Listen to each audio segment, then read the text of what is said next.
want when they hunt is they want to get a mature animal for a bunch of reasons.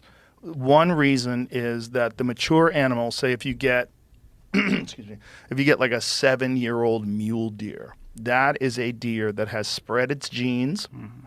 It's done its job in the reproductive system. It's passed on its DNA. And this is an old, mature deer. Also, it's more of a challenge because this is a wiser deer. This is a deer that has probably experienced hunters before. Most certainly has experienced mountain lions and bears and other predators. And so the goal is, ethically and morally, that's the animal that you should choose to try to hunt. Now, there's numbers that are involved now. So with deer, it's the size of the antler, and the magic number is 200.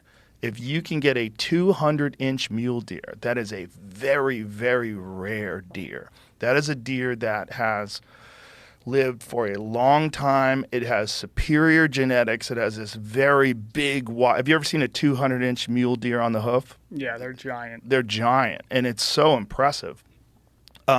So this guy had shot a mule deer, this beautiful, mature mule deer, but it scored 194. It didn't score 200. And he was like, well, it's just a deer. It's just another buck. And my friend was furious. He's like, this is a bastardization of everything that hunting is supposed to stand for. Like, hunting is supposed to stand for, this is an ethical way to acquire your food. This is the best wild protein that you can get. It's the healthiest for you. It's also an important thing to manage the population numbers of these animals so that they don't get overpopulated, which leads to the spread of diseases like CWD and chronic wasting and all these different things that people attribute to overpopulation and car accidents, all these different things. But the number thing got in people's heads. Yeah. And this guy was very happy with his deer until he found out it was 194 and not 200. Because it's impossible to tell when you're looking through binoculars. Right. You're looking through binoculars, you go, that is a giant mule deer. That's what I want to get. But he was unsatisfied because it came up in so the overall score, the way they do it is kind of complicated. They measure the width of the base, they measure the length of the tines of the antlers, the width of how far they're apart, and all that stuff gets factored together and it comes up with a score. And his score was 6 inches short, and he was bummed out, which is just nuts. It's crazy. It's weird. Right? So his goal, because we put the number on that, is simply just to get 200 or over. Right. And to your point where you just talked about, why do we hunt? There's all these really complex, but far more valuable and meaningful reasons that we go out and to hunt. But if you get captured by this number, that changes your experience in a way that is probably not a good thing. Yeah. I mean, you saw this in the wine world when Robert Parker started The Wine Advocate. I think this was in the early 80s or 70s.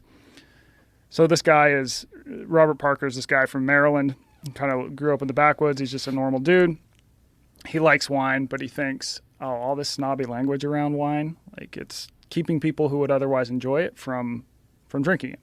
So it's a good intent. And so what he decides is, I'm going to start a magazine. I'm going to start giving wines a score from 50 to 100. So when he starts this, the magazine takes off because now the average consumer can know, well, this is an 80, this is a 90. The 90 is better. I'm buying that.